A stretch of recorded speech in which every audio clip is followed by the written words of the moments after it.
Hello, welcome back to Bald and Board Games. I'm Bald. I'm bored. And we are going to continue our series of The Last of Us Escape the Dark with a rulebook rundown. Yeah, if you're wondering why this time slot that you're seeing on YouTube has this video, not a different video, cribbage is over.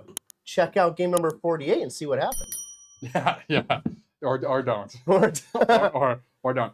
So we went over the contents already in our unboxing video, so you can go ahead and watch that. We're going to just kind of take everything out right now because we'll do the brief setup as we're reading through the rulebook like we always do. So we'll make sure that we have everything on the table ready. Yeah, if you've ever seen one of our unboxing and rulebook rundown videos before, so the unboxing, we'll just go through all the components, take them out, talk about them, put them all back together, hopefully the correct way. For our rulebook rundown videos, we will actually walk through this whole rulebook, tell you exactly how to play the game. You'll learn it as we learn it. Alrighty, so that is... Oh, here, I'll put that back in there. All right. And so we'll take turns passing the book back and forth as we go. So... I'm assuming step one, so we put this out. Most likely. So opening up here, we'll jump right into the overview and the story. The Last of Us Escape the Dark is an atmospheric board game of survival and adventure set in the world of the critically acclaimed Naughty Dog video game franchise. Powered by the latest evolution of the award-winning Escape the Dark system, it allows up to 5 players to experience The Last of Us in a whole new way, creating a unique story of survival each game.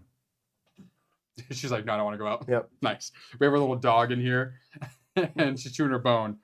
She absolutely loves Steve. It's hilarious. Ladies love me. So here's the story for The Last of Us Escape the Dark. You are a survivor of the cordyceps outbreak, a mutant fungal infection that has brought civilization to its knees.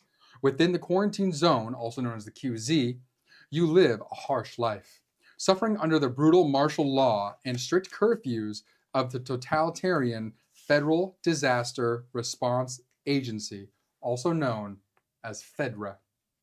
Lately, as news of the deteriorating outside world has slowly seeped through the compound walls, things have gotten worse. A lot worse. The QZ is on the brink of destabilization, and every day brings with it some new form of chaos. There's only one thing you know for sure. If you stay here, you're done. The plan is simple. You're getting out. You and a few others can trust taking your chances with whatever lies beyond the walls. You've heard rumors about a place where good people are holding their own, where lives can be lived. Jackson. That's the name that keeps coming up. It's time to move. All right, lastly on this page here, it does say this is a survival strategy game. So the challenge of this game lies in balancing the need to survive today against the need to plan and prepare for tomorrow. Every day brings difficult decisions. So, it's a game of life. Should you spend another day exploring your current location, gathering supplies, and learning about the road ahead, or should you stop wasting time and move on? Ooh. It's safer to stick together, but less productive. If you split up, you'll get more done by exploring multiple locations each day, but risking isolation and extreme danger in the process. What's the plan? Solid. All you, homeboy. All right. What's next? Hold on. Yeah. It's fine. Okay. I'll just double check the view. We'll do the far out because we'll show putting cards down here. All right. So we're going to start with the simple piece, components and setup. So we'll show you the game board here. As you can see, nice hefty black game board. Yep. We do have little player aids, which we'll go through as we get there. And we have a bunch of other stuff you can kind of see on the side of the table. So we'll talk all about that right now. So components, big old thing here gives you all the components in the game. We already went through this in our unboxing, so we're going to skip that page. Yep. But now, how do you prepare the board? Number one, the first step in every game, which I want to know the person in every one of these games that led the charge to make this a rule, is put the board down. Someone at some point, they're like, I didn't know that was the first step. I just put characters on my table. Someone just holding it above their head the entire time. So shuffle the item deck and place it in the item area. That would be right so here. It has the backpack symbol on the back, so we get all those. You move it over more. So we have a yeah. Oh, so you have room. We're good there. They're perfect. Gotcha. So I'm not covering the spots. Nope, you're good. Okay, so item deck, shuffle, shuffle, shuffle. There you go. You want Yep. it? Right here, matching symbol. Next to that, we will have a crafted items deck. We'll get to that momentarily. We have the boss cards. Ooh. So place one face down on the boss area, which is the big old The Last of Us Escape the Dark sign. Put the 2 remaining cards back in the box without looking at them. So there's going to be 2. So there's 3 boss cards. Yep. Back sides. So we shuffle those up nice without looking at them. Grab one boom, and boom, boom. Boom! It goes right Take there. that middle one. We'll have some text here. We'll cover that shortly. Next, shuffle the location clear cards, which are these right here. These bad boys. Place one face down on the 5 location sets. They all that say you the can same see thing? on the map. On the back here, they all say location cleared. But on the other side, there's differences. Okay. Shuffle the downtown chapter cards and place a deck of 4 face down on top of the downtown area, which would be this space right here.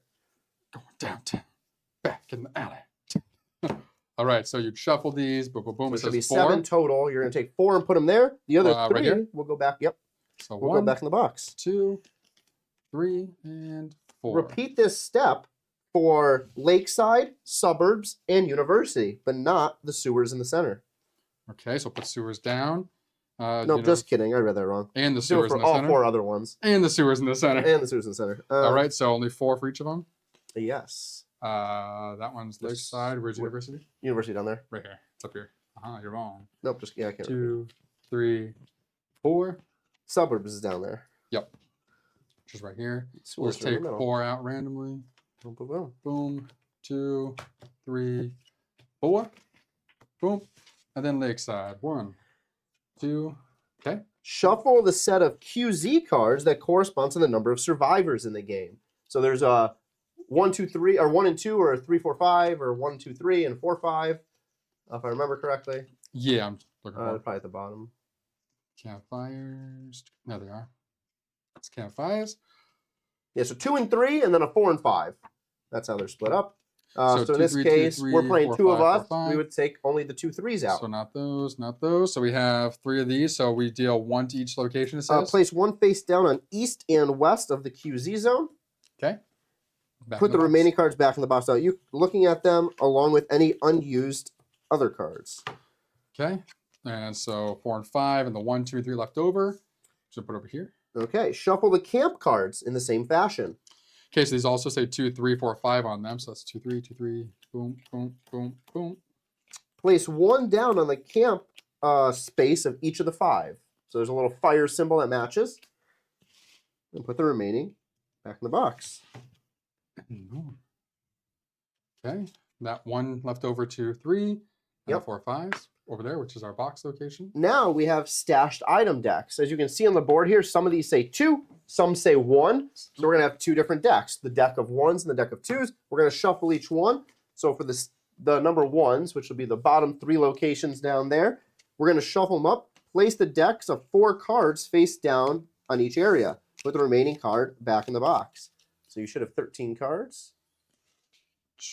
We're doing how many in this? 4. Oh, 4. I'm like, damn, only 1 apiece. No. So we'll do this. Look at Snake format. You should have 1 extra. 1 extra. Nice. Same thing with the stash 2. You should have 9 cards there. You're going to go 4 and 4, 1 left over. Boom, boom, boom, boom, boom, boom, boom, and boom. 1, 2 left over. Next up, we're going to prep the threat tokens. The threat tokens are the tokens with a little exclamation point on one side and X on the other. You can see right here on this section, that is what they're identified as. Those are the boss threat tokens. Those are, but that was the symbols. That's what I mean for the threat tokens. So we're going to place threat tokens on each location threat track. So that is the track above the locations. So downtown, which is right here. Mhm. Yep. Oh, it says it now. Okay, downtown right here, we'll have 3 exclamation ones. So we got this over here. This version, which is the deluxe, came with nice plastic trays. So we're doing 3 in downtown. Yep. Yep, left to right. 3 over there in suburbs. 2 in the middle for sewers. All right. 1 and 1. Then shuffle the boss tokens, which are exclamation points as well, but they have this significantly different style to match this symbol here. And place them in a stack beside the board, which we'll just keep over to the side here in front of Nick and I. Just make sure I get them all here. Pretty sure that's it. Yep. So the boss tokens, they have things on the backside, which they'll talk about later on, which will make your boss harder. So say just keep those as a stack by the board. Yep. Next up, we have the remaining decks of cards. So we've already gone through a few of them. So we should have a crafted items deck, Nice. an upgraded weapons deck, and a special abilities deck. Those will match the 3 symbols remaining at the top of our game board. So again, just give them a shuffle. You're going to put them on the matching symbol. You'll have the starting weapons. Those will stay off to the side for now.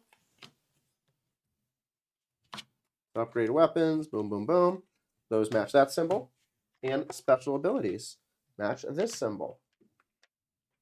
Place the survivor calendar marker on space 1. So they do give us a little pop-out calendar marker. You can just use what's on the board if you want to. Yeah. Or you use this fancy little one.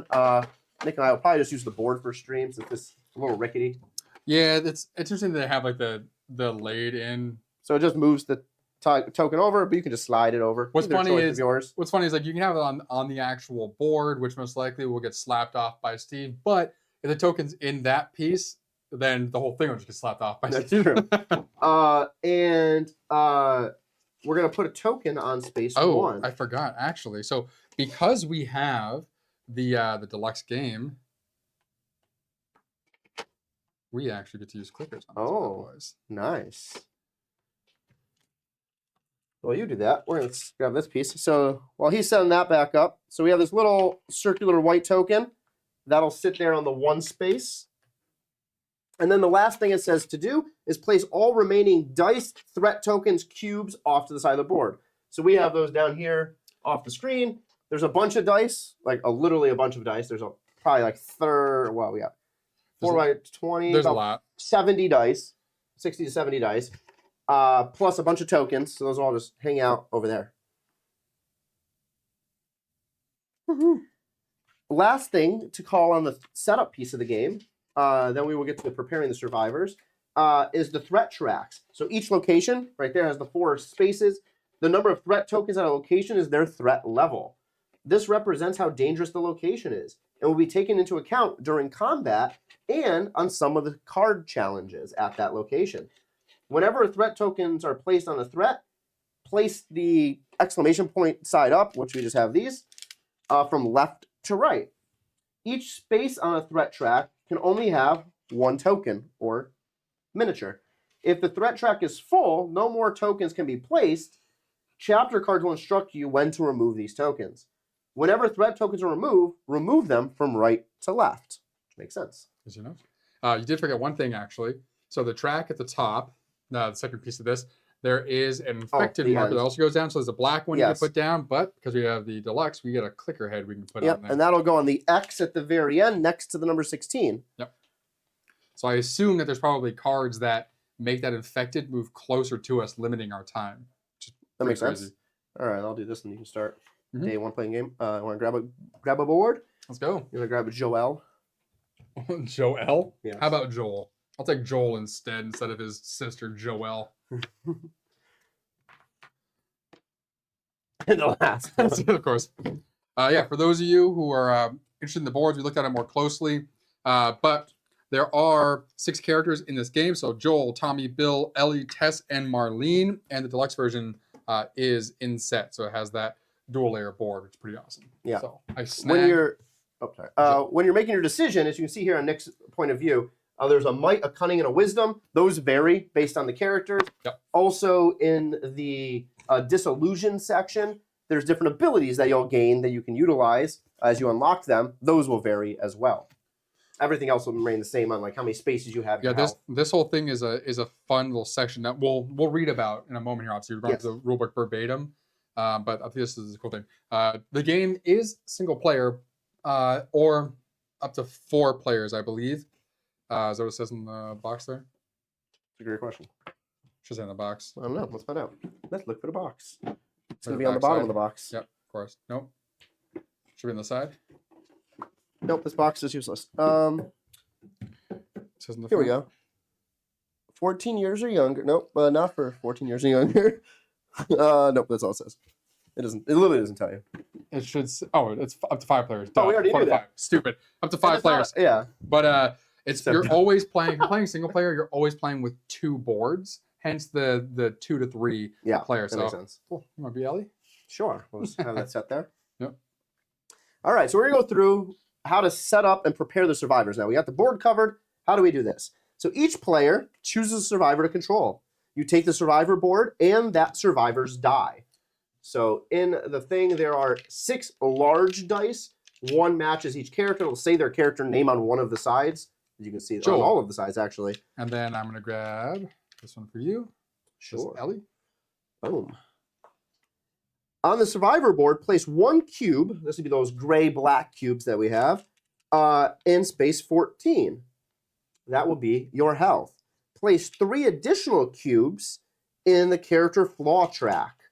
Which is And those would be, so his is called Disillusion, mine's called Lonely. They'll just be different names, but those will be where those 3 go. And they're green check marks. Just, the 14 isn't, but these are 3 green check marks. Just put a cube down.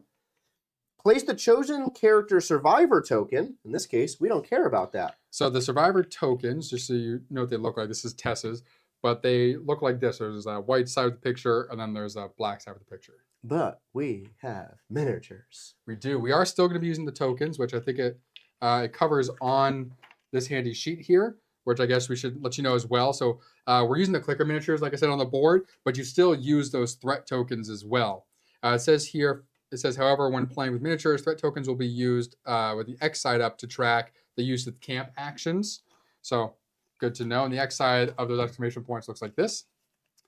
For ourselves, you can see here at the top, the survivor miniatures replace the standard survivor tokens used to track the position on the board during the game. However, when playing with miniatures, players should keep their survivor token on their survivor boards as well.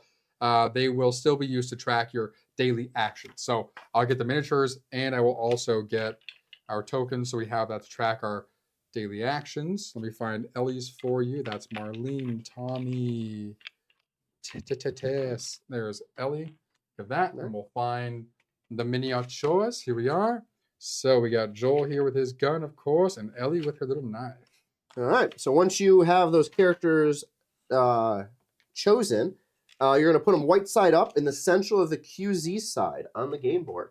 So on the game board, what it means is white right. side typically would be this, Yep. not the black side. Again, we're putting our people. Boom, and boom. So that is your miniatures. Next up, you're going to get your starting weapons. So there's a deck of starting weapon cards here. For a 2 to 3 player game, you're going to remove 1 9mm pistol, 1 revolver. Those will just go off to the side. You'll have 4 other cards. You'll have 1 of each of those, and you'll have 2 planks. Yeah. So for that, players are free to choose who will carry each of the revealed weapons and place them in the corresponding slots of their survivor inventory. So you have a melee slot and you have a ranged weapon spot on your board. So for a 2-player game, we still get to choose from 4 items. Yep. So So based on the number revealed, starting weapon card. Okay. When taking a ranged weapon, place in the ranged spot, place cubes in the ammo track equal to the capacity volume, which is directly under the word durability or whatever the name is there. Mm-hmm. A melee weapon, you're going to place cubes according to durability. So, capacity here, this shows 2. Durability shows 2 as well. So you would place the equivalent, and the symbols nicely match. So 1, 2, and capacity 1, 2. I'm going to take the 9mm pistol because you get to roll 2 dice, which is probably better for me. Sure, I'll take a revolver. And then we each took a plank because you're going to hold, I believe, 1 melee item at once. So, survivor dice. So that big die that's in front of Nick right now, each of us have 1 of these. It's a 6-sided die. The icons correspond to some of our traits. So you can see the traits right here: wisdom, cunning, might. The might symbol would be the might symbol, the fists on the die. That represents power, aggression, and toughness, mostly utilized in melee. Cunning is the eyeball, represents mental agility and physical reflexes, mostly utilized during sneak rounds, which obviously we'll cover a little bit later. Wisdom is the 6-sided star. represents knowledge, insight, and intelligence, mostly during the listen rounds and non-combat tasks. Mm-hmm. In this game, you want a survivor to attempt in this game, when you want a survivor to attempt something, you will be instructed to roll a specific trait on the survivor die in a given number of attempts. Certain sides of some of the other dice, if you want to show those black ones right there, will have a double features. So do these, actually.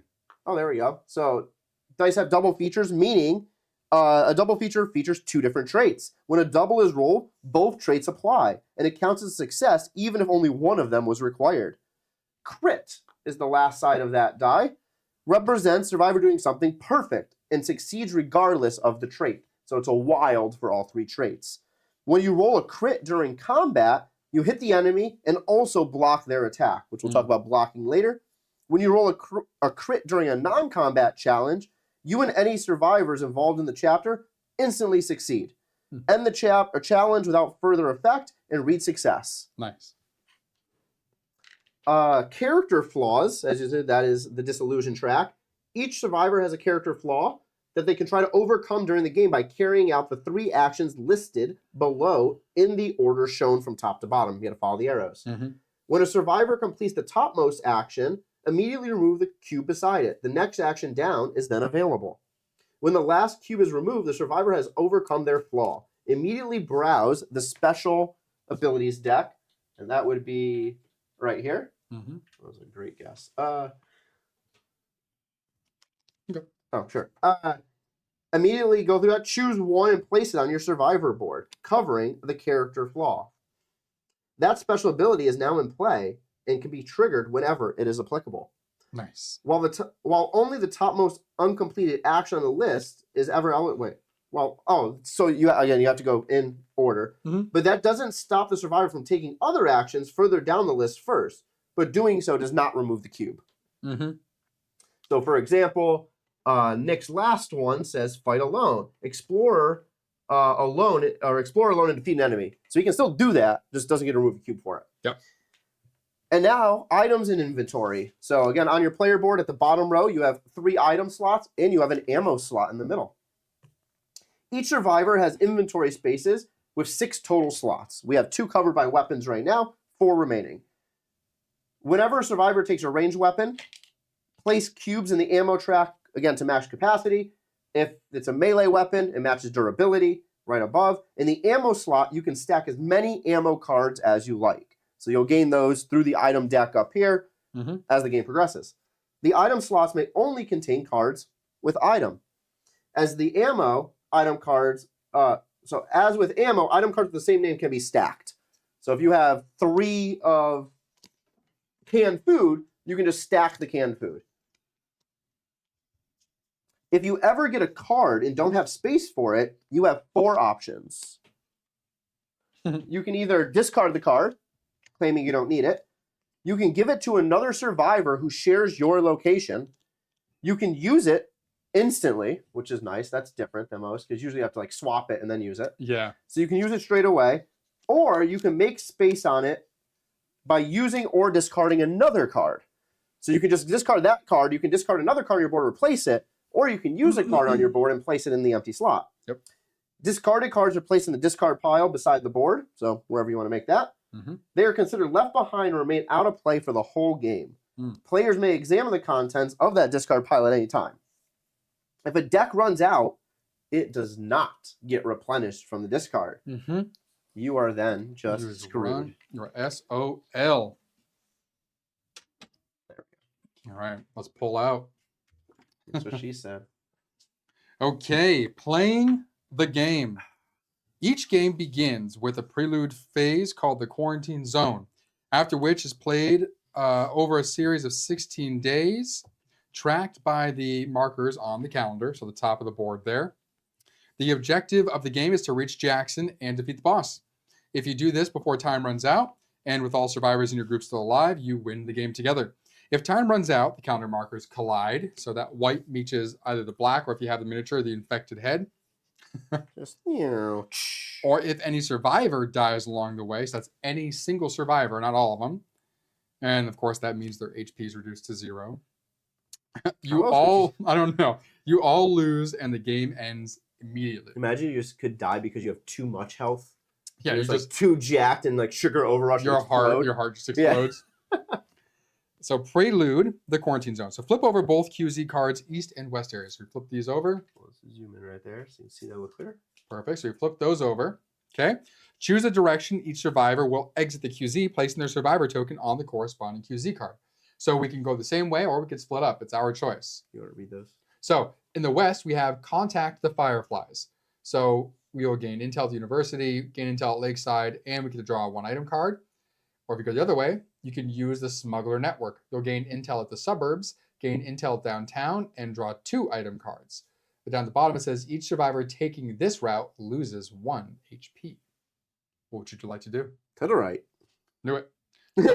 So Steve's going to lose that 1 HP. I'm Yep. going to go this way. So we'll continue down. So after all survivor tokens have been placed, resolve each QZ card that has at least 1 survivor token on it in whatever order you choose. Survivors there gain all listed rewards as a group, then suffer any listed penalties individually. All QZ cards offer the opportunity to gain intel. This means reveal, but do not take, the top card of the stashed item deck at the specified location.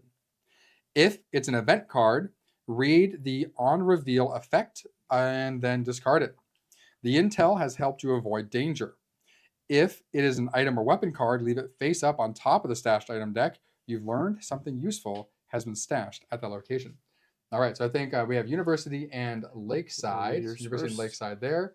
And then we also have suburbs and downtown. So the stash items, we essentially just take this, flip it. So there's a hunting bow. We have a machete up at Lakeside. In downtown. And we have the switchblade over in the suburbs. And Molotov at the university. How appropriate that Ellie has chosen to go this way. Yeah. Okay. So now continue resolving. So. Yep. So You get an down, we get to draw 1-item card. So I how get many 1. do I get? You get 2. Boom, boom. And you already took your 1 HP hit. I did. Perfect.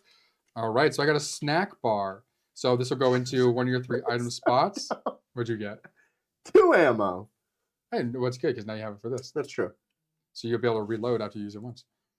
So the snack bar, discard to restore 1 HP to your survivor. And the ammo is a discard to add 1 cube to your ammo track, which is at the top of your board above your ranged weapon.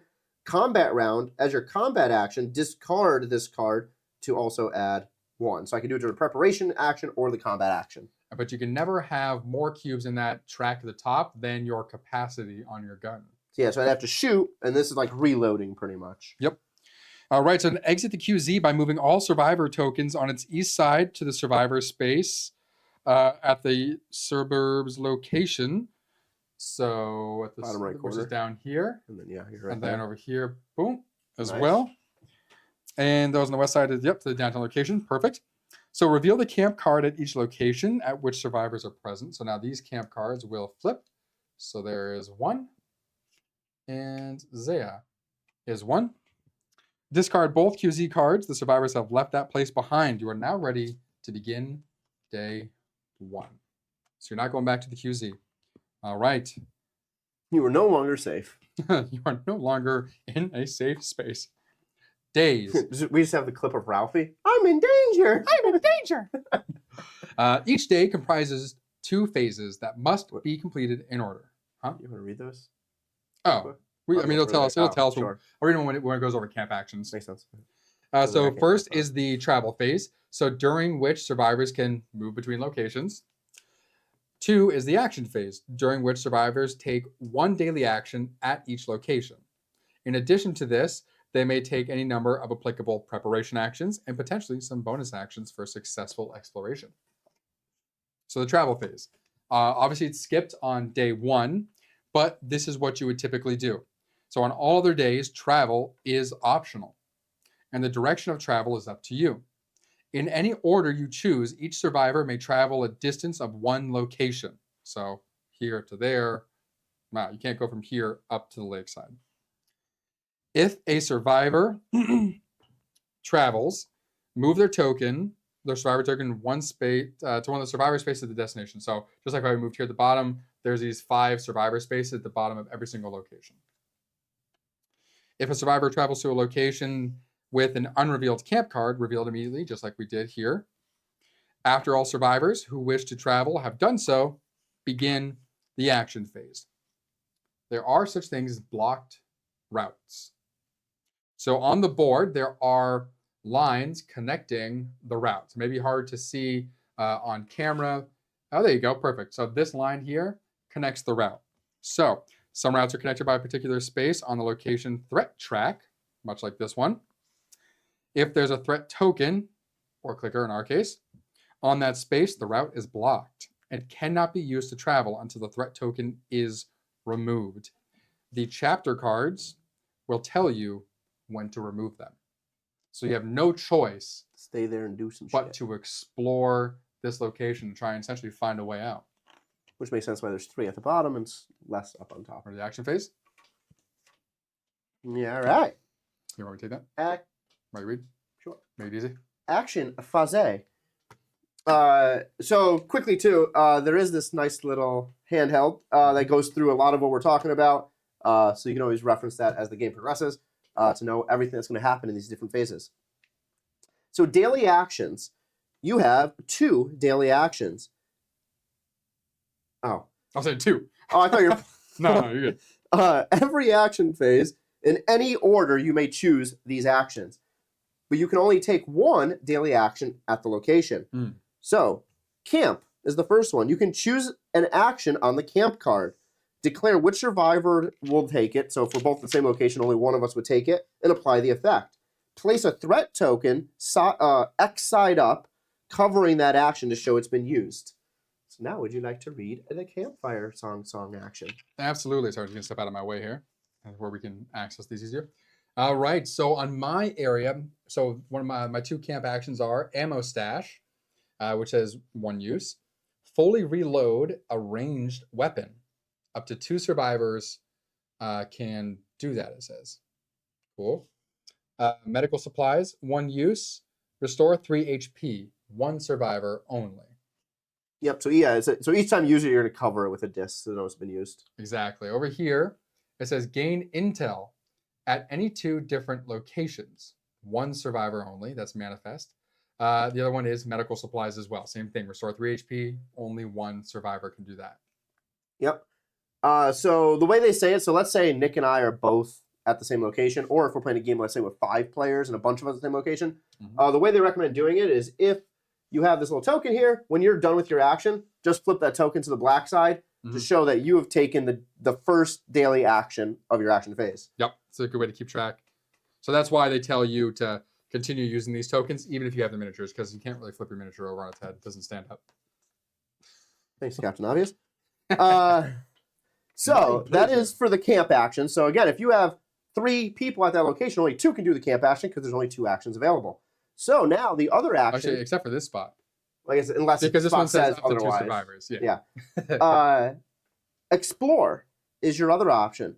Choose how many survivors at the location will explore. The explore action may only be taken once per day at each location, either by a solo survivor or by a group made up of any survivors there.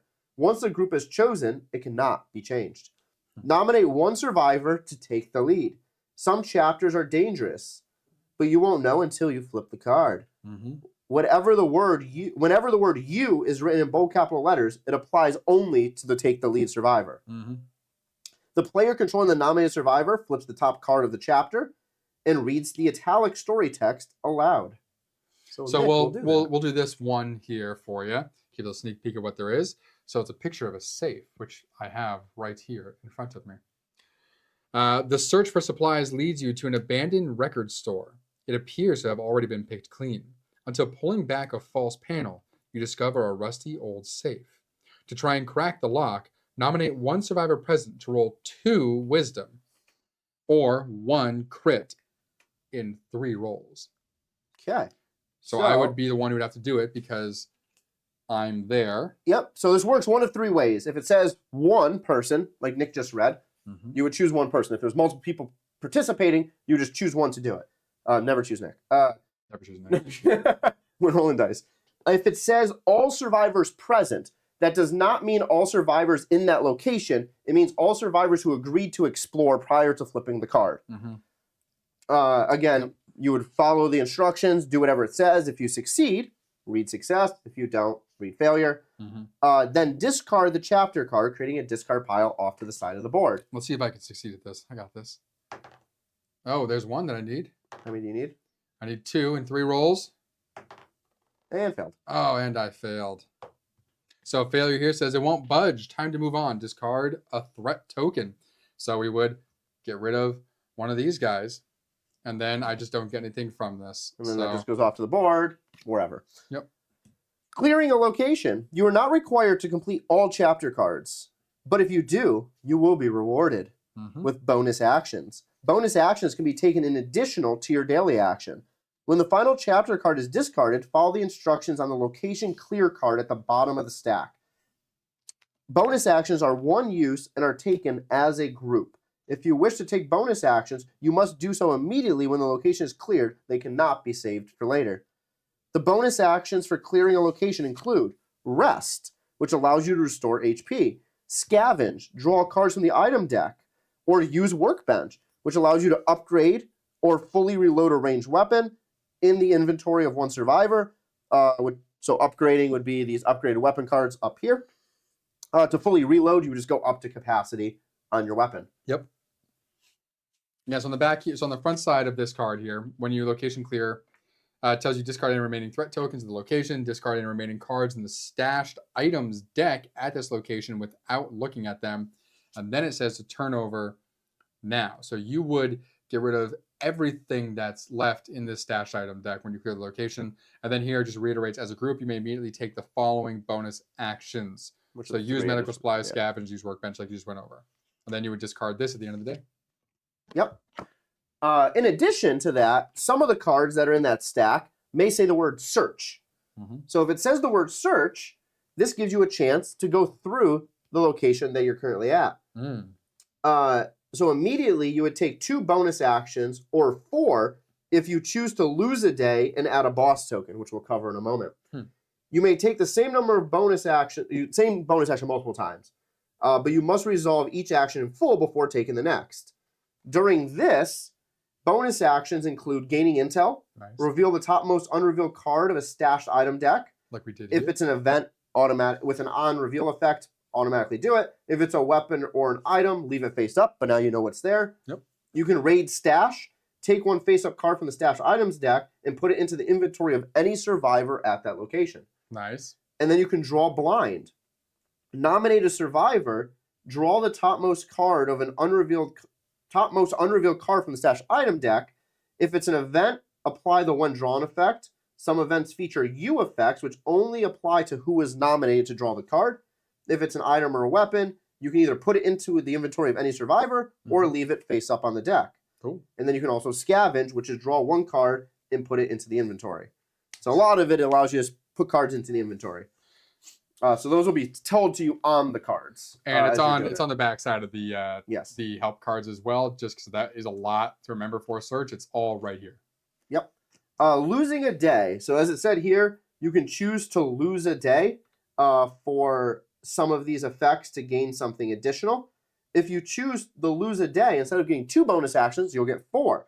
What happens is you move the infected calendar marker along the calendar's 1 space to the left. Oh, the infected moves over. So he's going to move closer to you. That's lose day. Got it. Nice. I was wondering I read through this beforehand ahead of time, and I was like, when does that move down? So right there. I completely missed that it said infected. Nice. Additionally, you can add boss tokens. So if you add a boss token, place 1 random of these tokens that were here into the spaces associated. Yep. Boss tokens are revealed when you get to the boss fight. And then it adds some clarity what drawing blind means. So drawing blind is the bonus action, is the fastest way to acquire weapons. The back of each stashed item card indicates how many cards in the set are safe, meaning weapons or items. Yeah, so right there. Yep, so in that case, it's saying that there's 13 items in that set, 8 of which are weapons or items, 5 of which are events. Events. Oh, sorry. I was saying, remember the cards get separated into multiple stacks. That doesn't mean in this one stack. It means that of all the 1 cards, there's 13 total. 12 got divvied out across the 3 locations. Out of those 13, 8 are weapons items, 5 are events. Events are always safe, if you discover them using the gain intel bonus action. Mhm. But if you use draw blind, they're always dangerous. Yeah, then you're So screwed. the intel is an on reveal. Yep. The draw blind is a when drawn effect. Keep track of the number of events you discovered. Therefore, you can do the math to figure out how chancy it is to find others. But remember, during setup, one card is removed from play, so you'll never have the full picture. Bum, bum, bum. All right.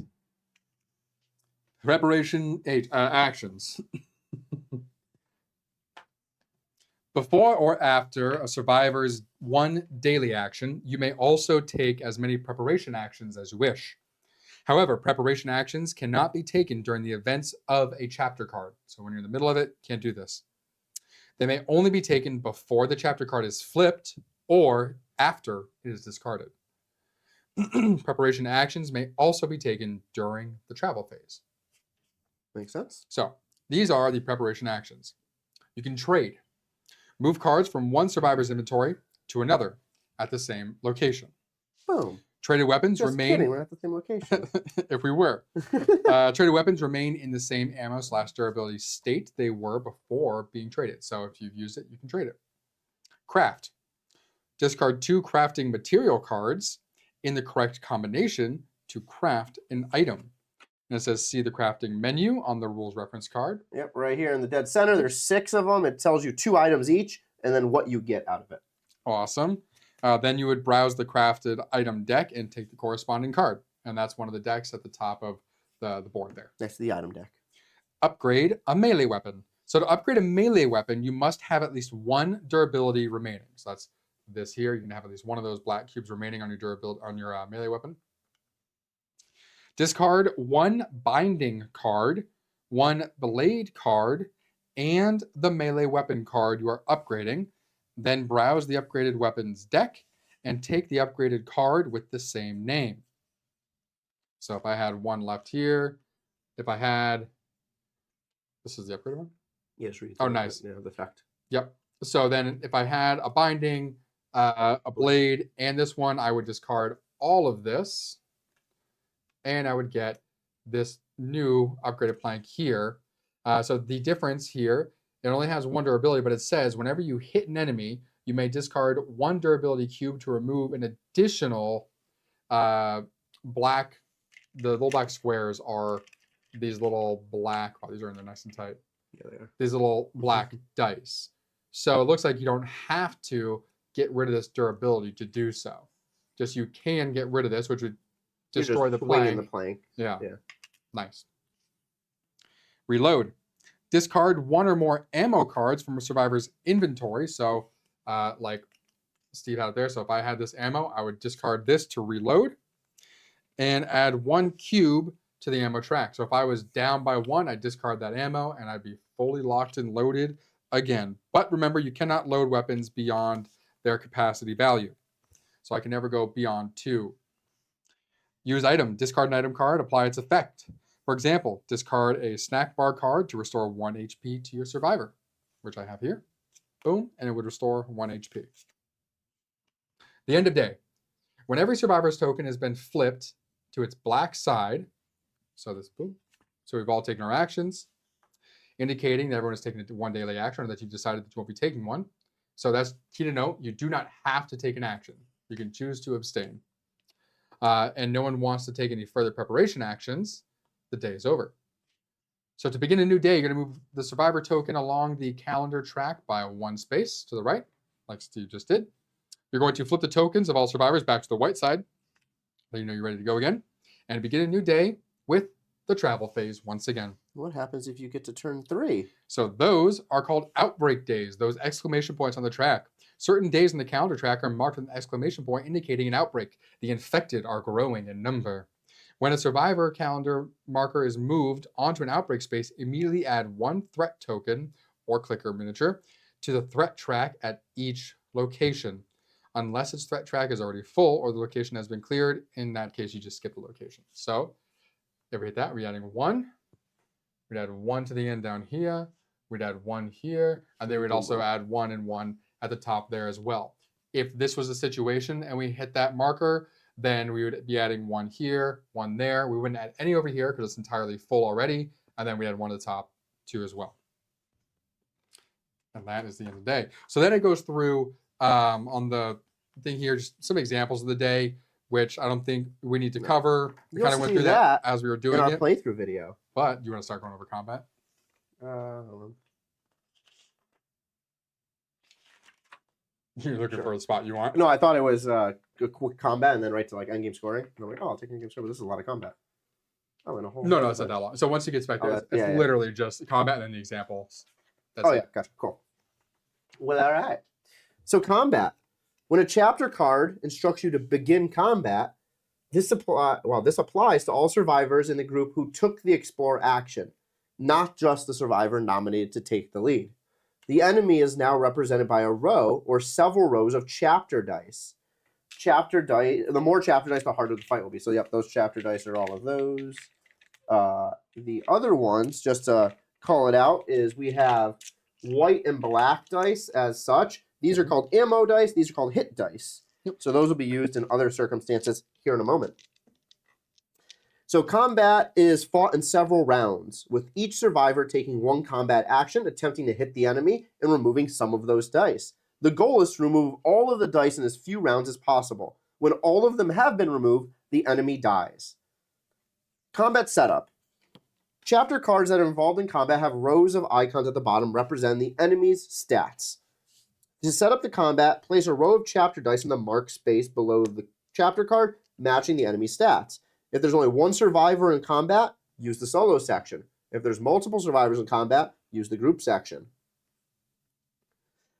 A exclamation point, which we see at the beginning of solo, which it's easier to go closer. Yep, Yep, there we go. So solo, group, exclamation at the beginning of solo, and then the symbols you have to put there. Yep. So that exclamation point means roll chapter dice equal to the current threat level and place them in the row however they land. So in this case, there's only one character there, so you would roll a die. Of course, he rolls one with two symbols. Each of the three symbols that you would see on your character board that match the symbols down there, each mean that die automatically has that symbol. A question mark. Roll a chapter die and place it however it lands. If any icons are in brackets with an X and then a little character figure, treat the enemy's stats as if having many of those icons as the survivors in combat. So in this case, if you look at the group, it'll say you have each of those two symbols times the number of people that are involved in that combat. So for this one, that means we'd have 2 wisdom, and then you'd have to roll 2 additional dice to see what they would be on top of the die you roll normally for the threat level. Yep. Or dice for the threat level. Correct. Boss combat setup. When a boss combat is being set up, reveal all the boss tokens that have been placed in the game. So that'd be this whole section up here. Yep. Roll based on a bunch of the different symbols.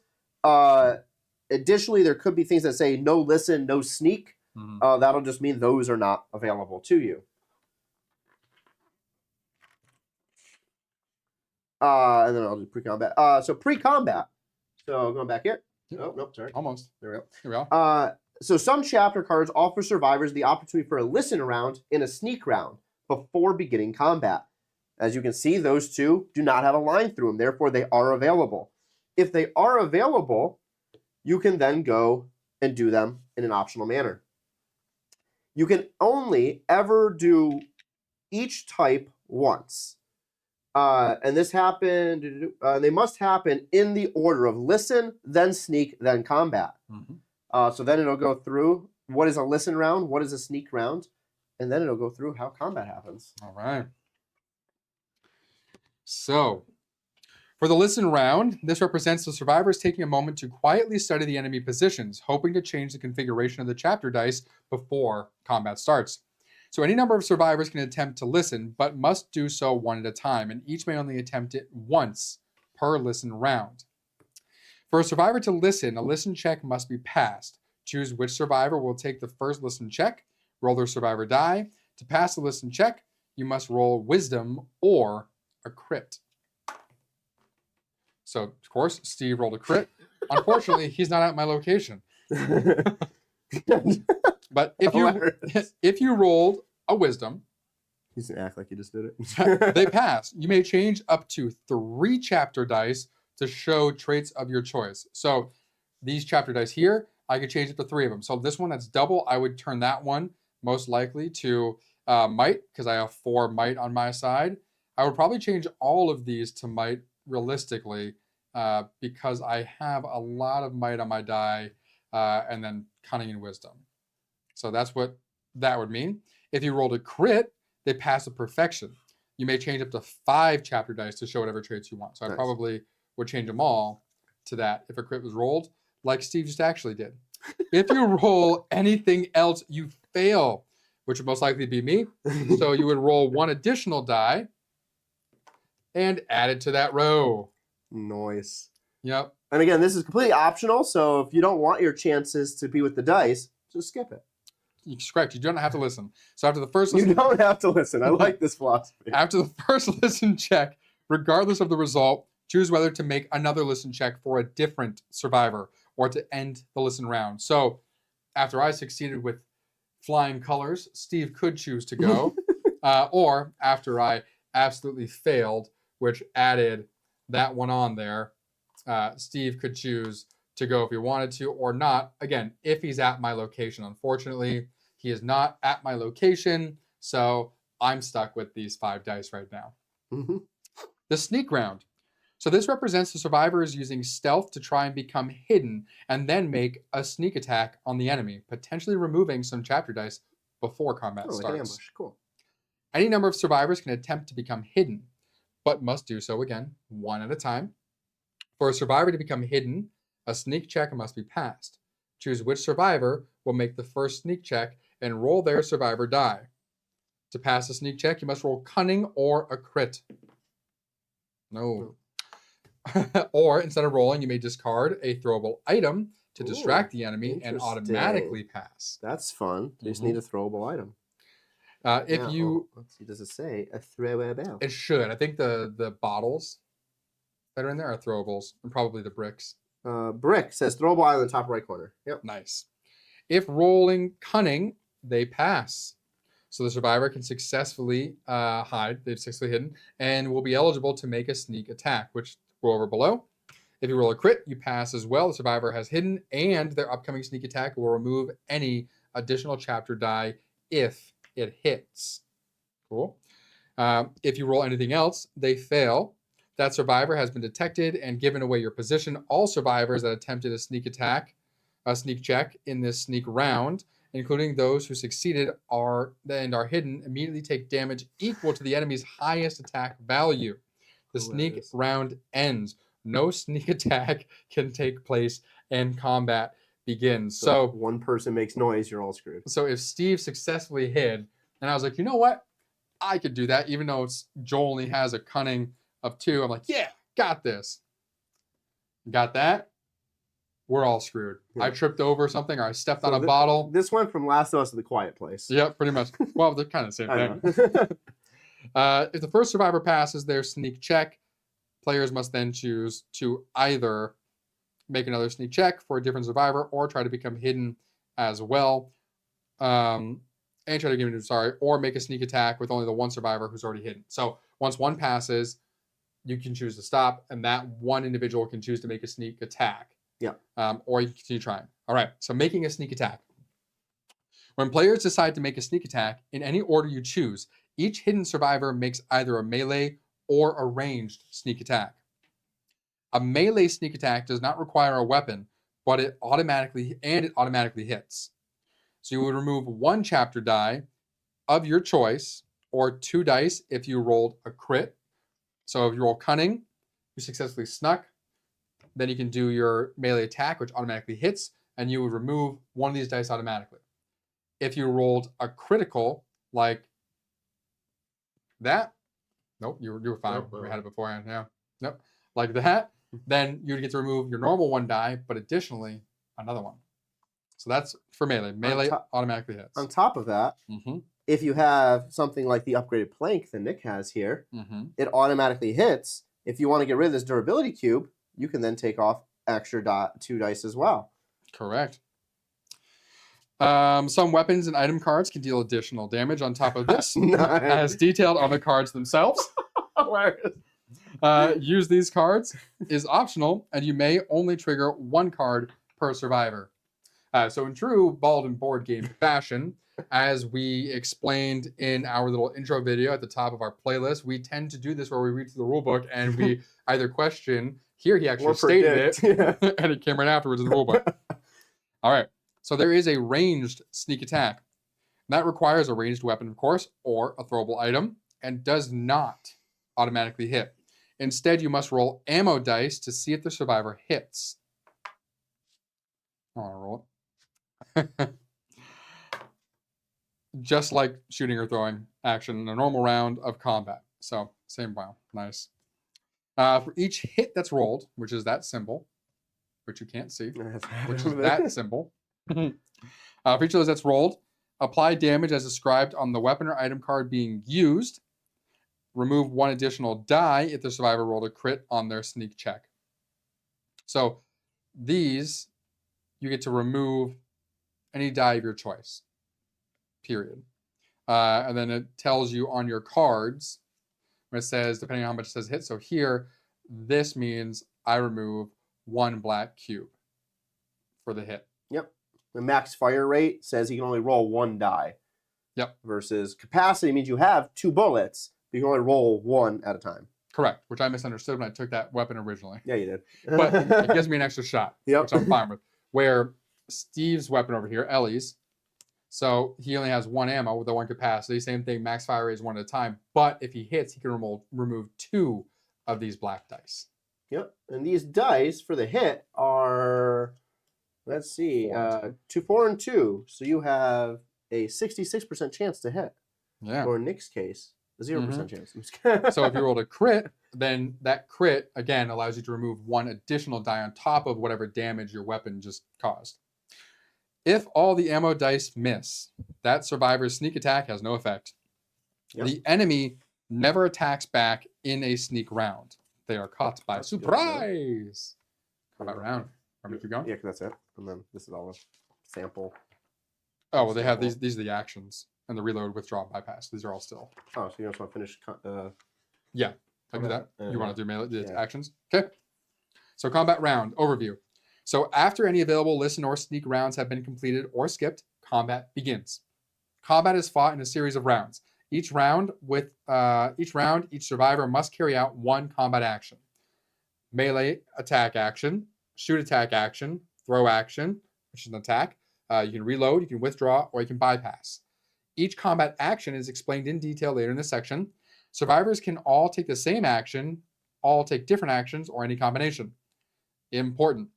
The dice for all survivors' actions are rolled at the same time, but you may then resolve each result of each action 1 at a time in whatever order you choose. Got it.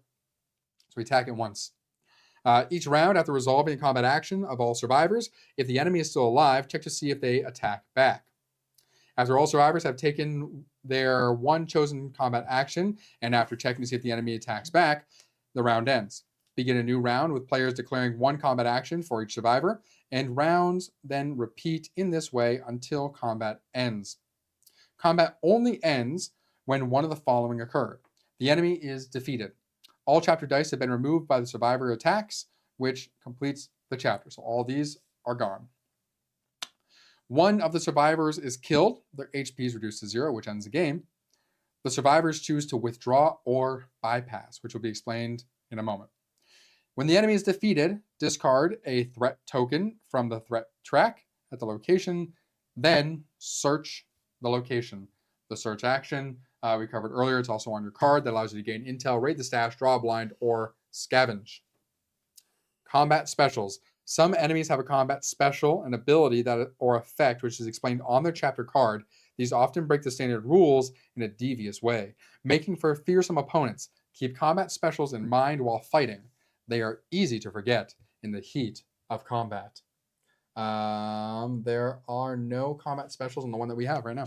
Cool. Chapter dice. So the chapter dice, so these black dice again. Each chapter dice features 3 sides with a single trait on them and 3 with double traits on them. Doubles represent the enemy being difficult to hit. but can be removed in the following ways. A survivor taking the melee action and rolling a matching double. So here's a Fist Cunning. Where'd my die go? Oh, it's right here. Do I have a Fist Cunning? I don't have a Fist Cunning. Oh. So it'd be on one of ours. So I right here. don't have one either. Okay, So if Bill was here and Bill rolled a Fist Cunning, that could remove it.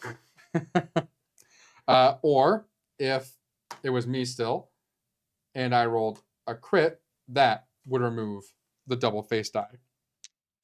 Or two survivors taking the melee action in the same round of combat, rolling 2 required traits between them, can apply them both to get that die gone. Makes sense.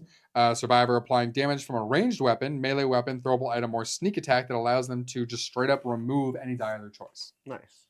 Okay, now we are on to the actions here, a little more in depth that board is going to cover for you. Yes. So, melee actions. That was the first grouping. So again, that's your melee weapon. To take this action, you don't need a weapon. You could use your bare hands. I'm a lady. I'm not going to do that. Roll the survivor's die. If the result matches the enemy's chapter dice, as we've discussed. Right in the middle. It's hilarious. Oh. I was trying to find the view with you, but like you had it, so it was like literally this was cut right where the view is. So again, just as Nick has explained, if he rolls the character die, if it matches any of the symbols, remove the enemy chapter dice accordingly. That survivor has been hit.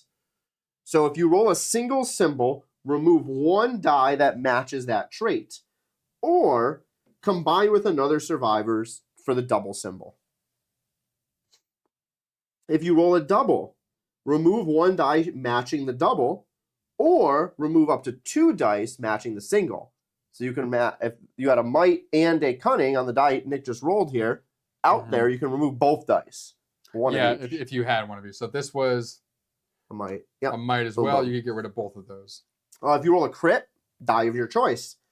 If you block, any survivor that includes a shield icon, so boom, also counts as a block. Regardless of whether you hit or not, you take no damage on the way back. So it looks like 3 of the 6 sides have block. The rest do not. Nope, Yeah, 2 sides. Crit is a block as well. Crit's a block, and there's one other block. I only had 2 blocks. I have fisticuff block, crit block. I have cunning and crit. Okay. Oh, so whatever your highest number 4 is gives you the block. So the last piece here is if you just roll something that doesn't hit any of the opposing symbols and does not have the block symbol, you miss the attack. You probably will get hit on the way back. We'll cover that in a moment. Additionally, as we covered before, check your melee weapon if you're using one. On hit effects, you might have bonuses available. For the shoot action, so this would be a ranged weapon. You must, in this case, have at least 1 ammo cube available. Check the max fire rate, discard up to that many cubes, and take the same number of ammo dice. Roll the ammo dice and apply the results. For each hit, remove dice according to your weapon. So in that case, he would remove 1 die. I would be able to remove 2. For all of these are dice of your choice. If you roll blanks, you missed. After replying the results of all ammo, place them back in the supply. The ammo is now spent. Again, unless, depending on what the card says, you might be able to reload and do this again. Just pay attention to your card effects. Throw action. To take this action, you need a throwable item. Choose the item you wish to throw. Take 1 ammo die in hand from the supply and roll it. If you hit, apply the effect based on what the card tells you. If you miss, you missed. Or if you roll blank, you missed. Regardless of the result, discard the thrown item. So now, those were the 3 attack actions. All of these have the ability to miss. If you miss and do not block, the enemy attacks back. So now, the survivors who took an attack action suffer an enemy attack of the same type, either ranged or melee. If ranged, an enemy has a ranged attack, roll a hit die beside each survivor who took the shoot or throw action. If a black... No, hit black die, my bad. Hit die? Yep. If that black symbol is rolled, the survivor has been hit loses HP equal to the range attack value. If it's a blank, then the enemy has missed. Melee, all melee attacks, all enemies have a melee attack value. Each survivor who took a melee action did not roll a block is hit. This is in the lower right-hand corner. So that is a 2. Yep, 2 and 2. So over here, they hit me with their ranged. So boom, right there. Same thing, if attacking melee, like you said, it would just automatically hit me with that, unless I had happened to roll this or this, which has that little shield icon. But just rolling this here, no shield, means I'm going to take damage for getting up close and personal. Yep. And then the last 3 actions you can take, which are not attack actions, but they are combat round actions, are reloading. So to take this action, you would reload. So this is like on the ammo, it says during the combat round, as your combat action, reload and add an ammo cube. It would be as simple as that. Then you would discard the ammo. You may withdraw. Take this action. All survivors in combat must agree to do this together in the same round. Combat ends immediately. No further damage is dealt. Remove all enemy chapter dice and put them back in the supply. Flip the withdrawing survivor tokens to their black side. But unlike when defeating enemy, when you withdraw, leave the chapter card face up. This enemy will stay there, preventing further exploration until it is dealt with on a future day, unless you die first. If you do withdraw, you do not get to discard a threat token or search the location. You cannot withdraw from the boss, which makes sense. Yep. After you withdraw from combat, you are free to travel to a different location as long as it's not blocked. So in this case, that one's not blocked anymore. You can continue to travel. Alternatively, you may re-enter combat either with the same survivors or different survivors. Haley, and you would get go, over here. And then you would go from there. So again, yeah. So if Nick went into this, Joel voice. yeah. If Nick went into this, couldn't get through it, he's like, "Oh, I'm taking too much damage. I'm going to back out." I can then come over to join him, and boom, potentially help him out. Last thing is bypass. This is when you eat a hamburger with too much bacon. It's gastric. To take this action, again, all survivors must agree to do so. The bypass action ends combat immediately. Discard the chapter card and put all remaining enemy chapter dice back in the supply. Discard 1 threat token. All players will, all survivors in part of that will take a loss of 2 HP. Oof. Flip the token to your black side. Lose a day and add a boss token. Man, so withdrawing leaves the enemy there. You have to fight it again to get through it, but you don't get any damage against you. This one, you get damage against you and a boss threat token, but you can just get rid of the enemy. And your calendar shortens. That's a hefty price to pay. It is. If you do bypass, you do not get to search. Yeah. You cannot bypass the boss. I think the only scenario where this would be useful is if it's the very end and you have space to work with. Yeah, it's like just to get to the boss. If you're on your last day and at the boss, then that's probably like where you're like, you know what? All right, we're ready to go. We are all like, we camped out. We're all healed up. Let's just bypass it. Yep. And then just like the daily example of how to move, they give you a combat example here. You'll see that in our playthrough video as we play. But now we get to the end of times. Ending the game. And we'll pull out for you. We're just about hit done here.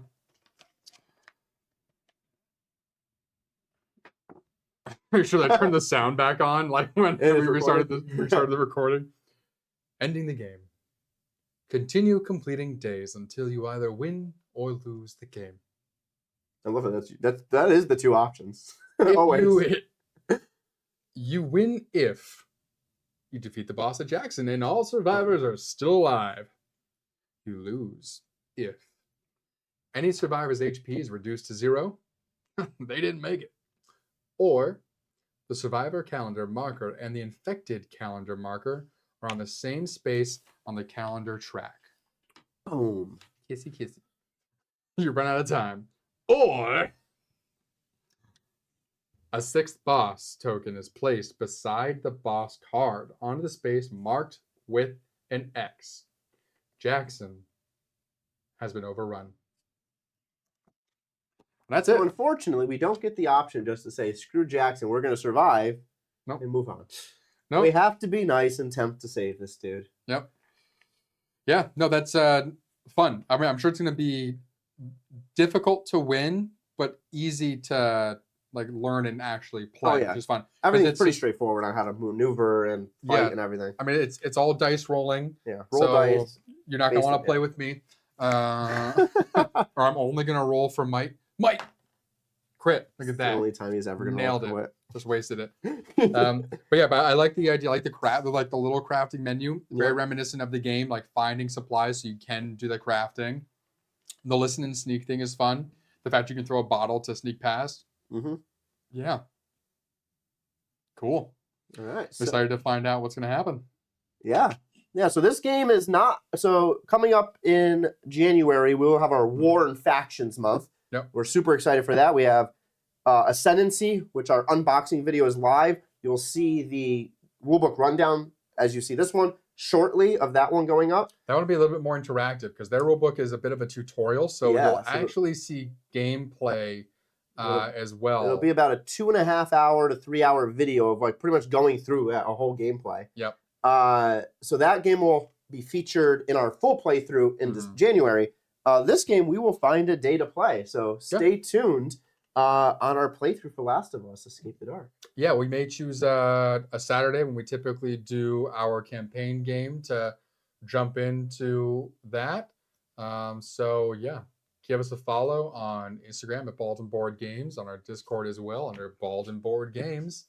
Of course, like and subscribe here so you know when we're putting videos up. And also check us out on Twitch, Thursdays at 8 p.m. and Saturdays at 1 p.m. Pacific Standard Time to make sure that you stay up to date on what's coming, any changes that may happen midway through. Because often we get Kickstarters in and we tell you what our plan is for the week, and then those Kickstarters come in and those things take precedent.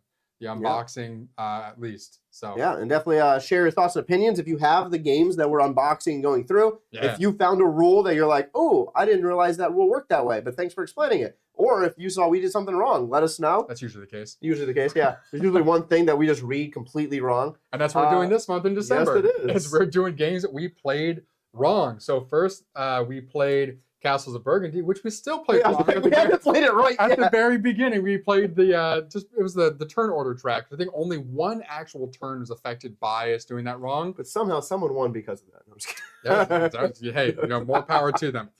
And so then tonight, live on Twitch, we're going to be playing Andromeda's Edge. So for you, that will be going up on YouTube later today. Yeah, later today. So this will be going up before that. So if you want to see us live, come have a conversation with us. Again, you got to follow us on Twitch. Yep. Subscribe too. Cool. You excited for this? Oh yeah. I'm excited for all of the new games coming in. Like, oh god, there's so many. It's been a while. Like we played a lot of the Vitalicerta games, which have all been fun. We've done a bunch of other games, but now we're like digging into a lot of Kickstarters, and I'm excited for a lot of them. I've got a couple shipping stuff that have come to me, and there's 2 in the mail right now. And then due to the nature of GameFound and Kickstarter, there's some where you don't get any shipping for, and they just show up. So that's kind of exciting. It's a Christmas present. All right.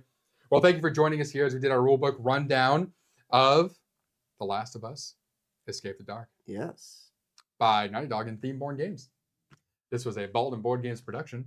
I'm Bald. I'm Board. Watch out for those clickers.